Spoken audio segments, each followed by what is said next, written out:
સૌપ્રથમ તો જામનગર પોલીસ તરફથી આપ સૌને આજથી શરૂ થતા 9 દિવસના નવરાત્રિના પર્વની હાર્દિક શુભકામના। આજથી નવરાત્રિનો જે તહેવાર છે એ શરૂ થઈ રહ્યો છે, તો એના માટે ગુજરાત પોલીસ એકદમ કટિબદ્ધ છે અને એમાં જામનગર પોલીસ પણ કે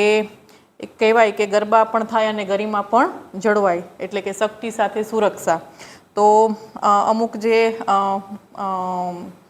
કહેવા માંગીશ કે ખાસ જે બહેનો દીકરીઓ તૈયાર થઈને ગરબા રમવા જતી હોય છે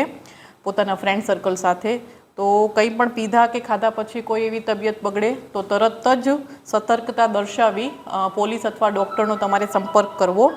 રાતના સમયે કોઈ સુમસાન રસ્તે જવાનું ટાળવું અને એમાં પણ જો વાહન ન મળે તો તુરંત જ 100 નંબર કે 181 ઉપર ફોન કરીને તમે અમારી પાસેથી હેલ્પ માંગી શકો છો। ગરબાના ગ્રાઉન્ડ ઉપર રમવા જાઓ ત્યારે કોઈ અજાણી વ્યક્તિઓ તમારી આજુબાજુ ન રમે એ રીતની તમારે ધ્યાન રાખવું, એની તકેદારી જાળવવી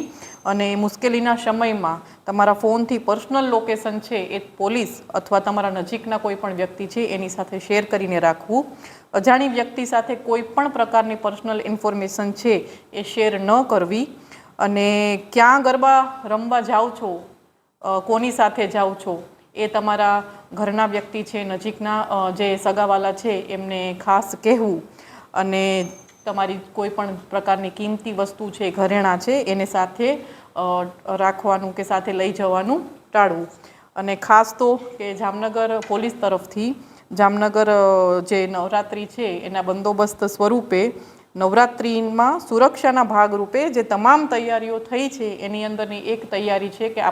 અમારી જામનગર પોલીસની સી ટીમ એટલે કે જે મહિલા પોલીસ અમારી કર્મચારી છે એ એમના ટ્રેડિશનલ ડ્રેસની અંદર ગરબાના ગ્રાઉન્ડમાં જે લોકો ગરબા ગાય છે એની સાથે ગરબા લેતી હશે, ત્યાં હશે કે જેથી કરીને કોઈ પણ પ્રશ્ન ઊભો થાય તો તે ત્યાં જ ટેકલ કરી શકે। અને આ અમારી જે સી ટીમ છે એની સાથે